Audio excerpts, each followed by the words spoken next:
Good morning friends, मेरा नाम जिज्ञासा पटेल है। दिवस इंटरनेशनल पब्लिक स्कूल के ऑनलाइन शिक्षण में मैं आप सबका हार्दिक स्वागत करती हूँ। आज हम ग्रामर में कहानी लेखन के बारे में जानेंगे। कोई कहानी हमें यहाँ पे लिखनी है, तो यहाँ पे हमने दो कहानी, एक कबूतर और चींटी और दूसरी बंदर की चतुराई, दो कहानी लिखी है जो हम आपको समझाएंगे। देखो, यहाँ पे पहली कहानी है कबूतर और चींटी।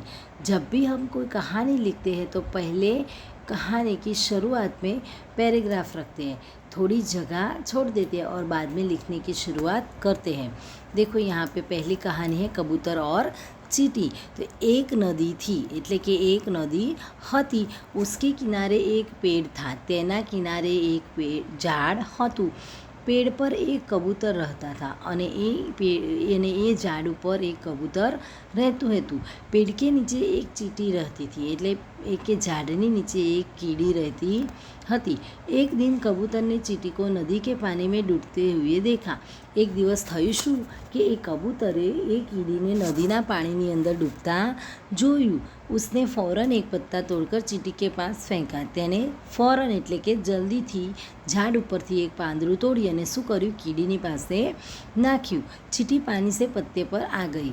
पत्ता बहते बहते किनारे पर आया અને એ જે કીડી હતી એ શું થયું, ધીમે રહીને પાણીમાંથી પત્તા ઉપર આવી ગઈ અને એ પત્તું હતું એ બહતે બહતે એટલે કે વહેતું વહેતું કિનારે પર આવ્યા, એટલે કે કિનારે પર આવે છે। કબૂતરને નદી સે પત્તા બહાર નિકાલ દિયા અને કબૂતરે શું કર્યું, પછી નદીમાંથી પત્તાને બહાર નીકાળ્યું। ચીંટી કી જાન બચ ગઈ અને જે કીડી હતી એની જાન बच गई। उसने कबूतर को धन्यवाद दिया।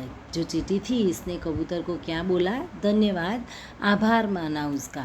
एक दिन कबूतर पेड़ की डाल पर बैठा हुआ था અને एक दिवस बन्યું कि कबूतर झाड़नी डाड़ी पर बैठो હતું। एक शिकारी ने उसे देखा और उसकी तरफ बंदूक का निशाना साधा। और ત્યાં એક શિકારી આવ્યો અને એને શું કર્યું, તો ઝાડ ઉપર બેઠેલા આ કબૂતરને એને પોતાનું નિશાન બનાવ્યું। ચીંટી शिकारी की पाँव निशान साधा। चींटी ने यह देखा એટલે કે કીડીએ આ જોયું અને उसने फ़ौरन जाकर शिकारी की पाँव में काटा અને એને જલ્દીથી જઈ અને શિકારીને પગની અંદર એને કાંટા એટલે કે બચકું ભરે છે કે કરડે છે।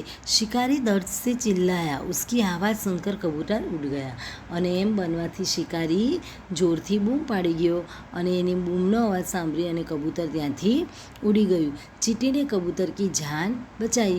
कबूतर ने उसका आभार माना અને કીડીએ પણ કબૂતરની જાન બચાવી, જીવ બચાવ્યો। કબૂતરે શું કર્યું, તેનો આભાર માન્યો।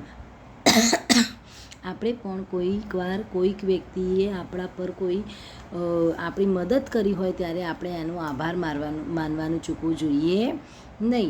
એના પછી બીજી કહાની છે बंदर और मगर। एक बंदर था, वह नदी के किनारे एक पेड़ पर रहता था। એટલે કે એક વાંદરો હતો અને નદીના કિનારે એક ઝાડ ઉપર એ પણ રહેતો હતો। પેડ પર મીઠે મીઠે ફળ थे, એટલે કે ઝાડ ઉપર મીઠા મીઠા ફળ હતા। બંદર ફળ ખાતા और खुश रहता था। એ વાંદરો ત્યાં જ રહેતો, રોજ ફળો ખાતો અને ખુશ રહેતો। એક દિન એક મગર નદી કે કિનારે આયા। એક દિવસ થયું એવું કે એક મગર હતો એ નદીમાંથી કિનારા પર આવ્યો। બંદરને ઉસે ફળ ખાને કે લીએ દિए અને વાંદરાએ શું કર્યું, એને કેટલાક ફળો ખાવા માટે આપ્યા। મગર और બંદર में दोस्ती हो गई અને મગર અને વાંદરાની અહીંયા શું થઈ ગઈ, दोस्ती થઈ गई। मगर ने एक दिन कहा, मैं रोज़ तुमसे मिलता हूँ और तुम्हारे लिए दिए हुए मीठे मीठे फल खाता हूँ। अब तुम भी तो मेरे घर चलो। હવે મગરે એક દિવસે શું કહ્યું વાંદરાને કે હું રોજ અહીંયા તને મળું છું અને રોજ મીઠા મીઠા ફળ તારા આપેલા ખાઉં છું, તું કોઈક વાર મારા ઘરે તો આવ, વહાં મેં तुम्हें बढ़िया बढ़िया चीज़ें खिलाऊंगा, એટલે કે ત્યાં જઈ અને હું તને સારી સારી વાનગીઓ ખવડાવીશ। બંદર મગર કો બાતોं में आ गया। वह मगर की पीठ पर बैठ गया અને વાંદરો શું કરે છે, ભોળો હોય છે એટલે મગરની પીઠ ઉપર બેસી જાય છે અને નદીની અંદર એ લોકો ચાલ્યા જાય છે। નદી કે બીચ પહોંચकर મગર બોલા, मैं तो तुम्हारा कलेजा खाना चाहता हूँ। હવે નદીની વચ્ચોવચ પહોંચી ગયા પછી મગર વાંદરાને એવું કહે છે કે હું તો તારું કલેજું એટલે કે હૃદય ખાવાની ઈચ્છા રાખું છું। ત્યારે બંદરને શું થાય છે, વાંદરાને શું થાય છે, વાંદરો ગભરાઈ જાય છે, બંદર ગભરાયા. પણ એ શું કરે છે, ગભરાઈને ડરી જતો નથી અને પોતાની બુદ્ધિથી એ કામ લે છે. उसने कहा, अरे अपना कलेजा तो मैं पेड़ पर ही रख आया हूँ, तुम मुझे पहले कहते, अब लौट कर किनारे चलो, मैं तुम्हें अपना कलेजा दे दूँगा. અને એ વાંદરો હોય છે એ મગરને શું કહે છે કે હું મારું હૃદય તો ઝાડ ઉપર મૂકીને આવ્યો છું, તો ચલો તમે પાછા કિનારે, ત્યાંથી હું મારું હૃદય લઈ લઉં અને પછી તમને હું આપી દઉં. मूर्ख मगर बंदर को लेकर जैसे ही नदी के किनारे पहुंचा, बंदर मगर की पीठ से उछलकर पेड़ पर जाकर बैठा और बोला.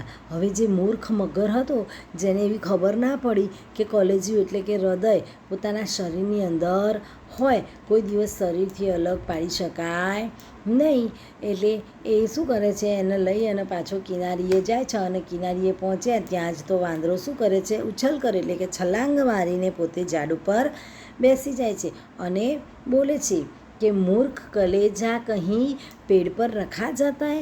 અને એ પેલા મગરને કહે છે કે મૂર્ખ, ક્યારેય કોઈ દિવસ કોઈનું હૃદય ઝાડ ઉપર જોયું તે? વહ તો હમારે શરીર में ही होता है, એ તો આપણા શરીરની અંદર જ હોય છે. ભગવાન કી કૃપા સે મેં તેરે જાલ મેં ફંસને સે બચ ગયા. અને એને કહે છે કે ભગવાનની કૃપાથી હું તારી જાલમાં, ષડયંત્રમાં ફસાવાનું થી બચી ગયો. इस तरह बंदर ने चतुराई से अपनी जान बचाई, એટલે કે એને પોતે બુદ્ધિનો ઉપયોગ કરીને પોતાની જાન બચાવી. જય હિન્દ.